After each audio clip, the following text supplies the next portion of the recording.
במקרים רבים הפרעות קצב הלב חולפות מאליהן ואינן מסכנות חיים, ולכן לא נדרש שום טיפול מיוחד בתופעה. אבל קיימות הפרעות קצב קשות שמחייבות טיפול רפואי. על אפשרויות הטיפול בהפרעות בקצב הלב בסרטון הבא.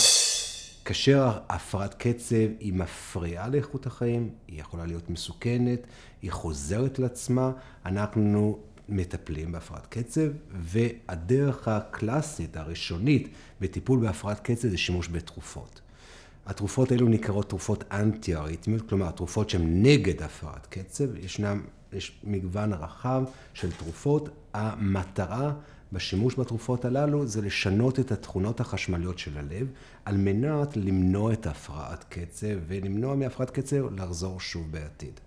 התרופות האלו הן פועלות גם בפרוזדורים של הלב, בחדרים של הלב, ולכן הן טובות כמעט כל סוג של הפרעת קצב, אבל צריך תמיד לזכור שני דברים. דבר אחד, שהתרופות הן יעילות לא ב100%, לא תמיד התרופות הן יכולות למנוע את הישנות של הפרעת קצב, ולכל טיפול תרופתי שאנחנו ניתן יש גם מחיר של תופעות לוואי. לכן הרופא בדרך כלל בוחר את התרופה שהיא הכי יעילה והכי בטוחה בהתאם להפרעת קצב ולמורכבות של הפרעת קצב ולחומרה של הפרעת קצב.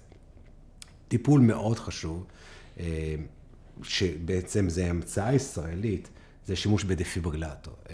דפיברילטור הוא בעצם סוג מאוד מורכב של קוצב לב, שמושתל מתחת לאור של החולה, הוא מחובר ללב עם אלקטרודות, חוטים חשמליים שמזהים את הנוכחות של הפרעות קצב לב, ומשדרים בעצם למכשיר את הסימנים של הפרעת קצב, סימנים החשמליים, ועל ידי קיצוב מהיר או מכת חשמל, הוא מסוגל לעצור הפרעת קצב ולמנוע את ההידרדרות של החולה ואת המוות של החולה.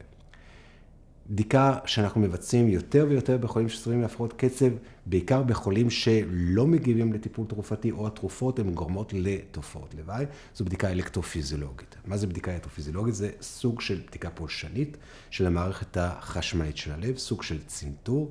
אנחנו מחדירים דרך מערכת הוורידית הפריפרית צנתרים עד הלב. דרך הצנתרים האלו אנחנו יכולים לרשום את הפעילות החשמלית של הלב, לוודא פעילות החשמלית היא תקינה או לא תקינה, ואנחנו יכולים גם לגרום להפרעות קצב שמהם החולה סובל. בדרך הזאת אנחנו יכולים גם לזהות ולוודא מה המנגנון הבסיסי שגורם להפרעת קצב לב.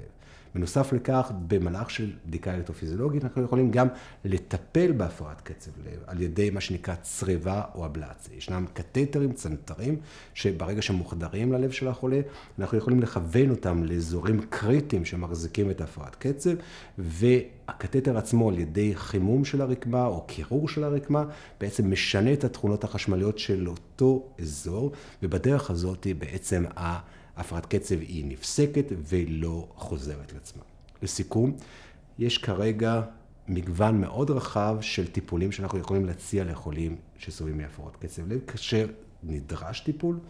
הטיפול, כפי שאמרנו, מתחיל קודם כל אם יש צורך בתרופות, ואנחנו מנסים כמובן כמה שיותר להשתמש בתרופה שהיא הכי יעילה והכי בטוחה.